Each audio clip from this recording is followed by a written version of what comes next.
Halo saudara-saudara, apa kabar semuanya? Semua baik-baik saja, berkat Tuhan kita dalam keadaan sehat. Tak kurang satu apa, karena Tuhan Yesus baik buat saya dan saudara.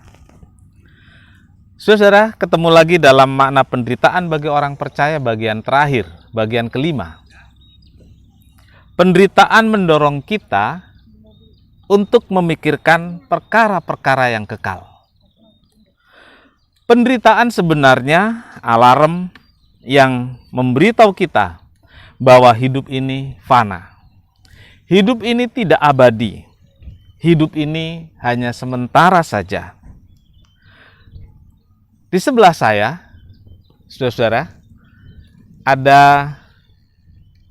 makam atau kuburan.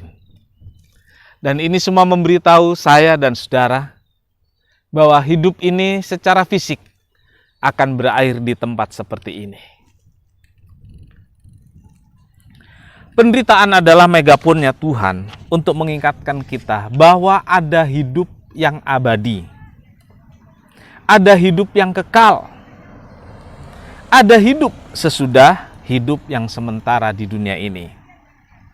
Ada sebuah ungkapan dalam bahasa Latin mengatakan memento mori, yang artinya ingatlah Anda akan mati.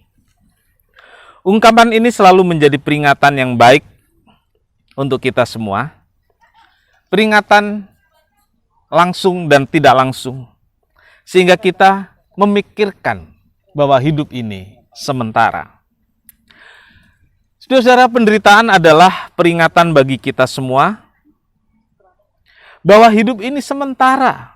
Memento mori. Satu kali kita, saya dan saudara akan mati. Akan tinggalkan kefanaan dunia ini. Rasul Paulus memberitahu kita tentang hubungan antara penderitaan dan kekekalan, antara kefanaan dan kebakaan, dalam suratnya kepada jemaat di Korintus.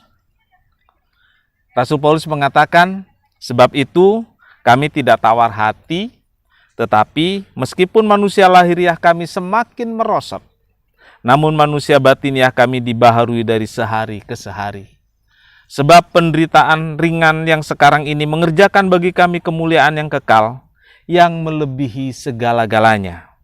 Jauh lebih besar dari penderitaan kami. Sebab kami tidak memperhatikan yang kelihatan, melainkan yang tidak kelihatan. Karena yang kelihatan adalah sementara, sedangkan yang tidak kelihatan adalah kekal. 2 Korintus 4 ayat 16-18.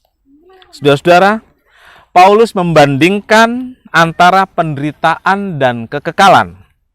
Dengan maksud agar orang percaya jangan hanya memikirkan perkara-perkara dunia ini saja, tetapi memikirkan perkara yang kekal.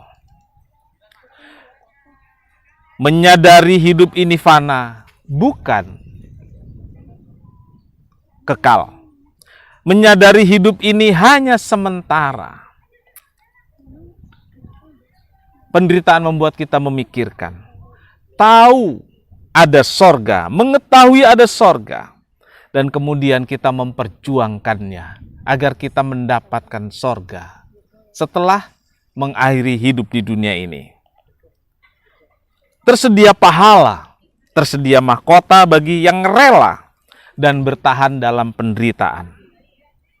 Saudara-saudara, apakah Paulus menakut-nakuti kita? Tidak. Dia tidak menakut-nakuti kita. Tetapi justru ia sedang memberi pengharapan kepada kita semua, sedang memberikan harapan bagi setiap orang yang sedang mengalami penderitaan. Paulus sedang memberitahu kita agar kita tidak terintimidasi oleh penderitaan, sehingga kita sanggup memikirkan perkara-perkara yang kekal. Dalam Mazmurnya, Daud juga mengingatkan kita tentang memento mori. Mazmur 90 ayat 12 mengatakan, ajar kami Tuhan, menghitung hari-hari kami sedemikian, sehingga kami beroleh hati yang bijaksana. Oleh Daud, saudara-saudara, memento mori diterjemahkan sebagai sebuah doa, sebuah permohonan agar Daud, bisa belajar tentang hari-hari yang masih harus dijalaninya. Dengan menghitung hari-hari hidup kita, terlebih saat kita dalam penderitaan, tentu kita akan lebih bisa bersikap bijaksana, tidak ceroboh. Kita jadi bijak. Saudara, jangan takut pada penderitaan. Hadapi penderitaan itu dan kalahkan penderitaan itu dengan memikirkan perkara-perkara yang kekal, dengan memikirkan kehidupan yang akan datang. Itu membuat kita bisa mengalahkan penderitaan dan memperoleh makna penderitaan yang sedang kita jalani. Ingat, memento mori, satu kali kita akan mati. Amin. Tuhan memberkati.